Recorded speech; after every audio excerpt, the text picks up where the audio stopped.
मिलिमिशि आसो जिमा बहन भाई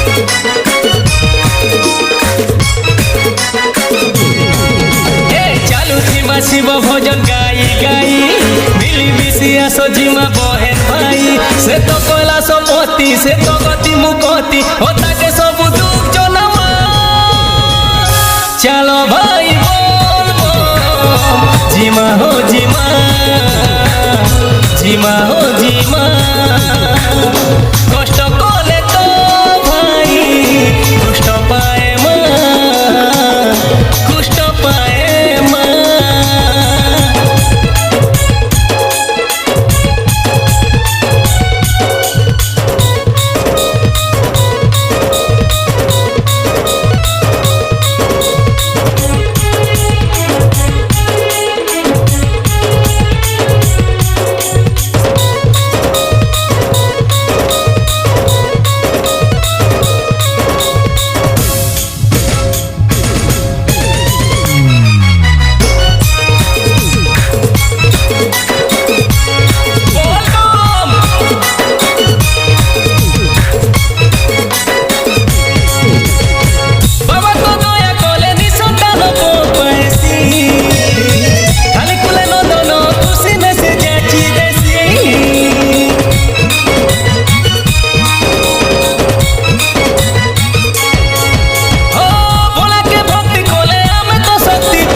सेना के भोजू थीमा से भागे हमें हो चितो जिमा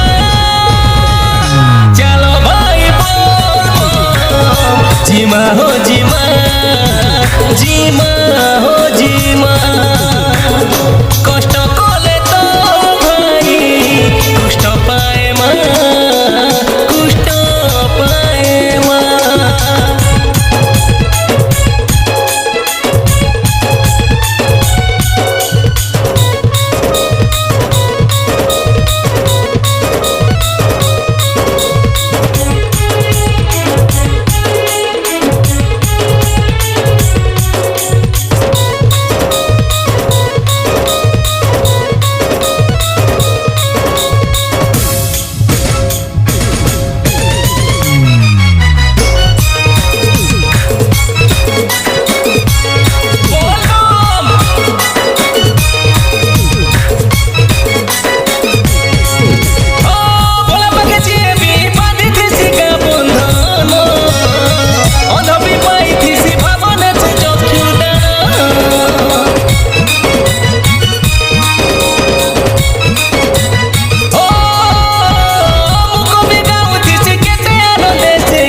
बाबा के जानी सुनी जीवन के बिकी तो देवा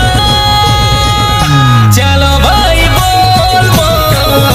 जिमा हो जिमा जिमा हो जिमा।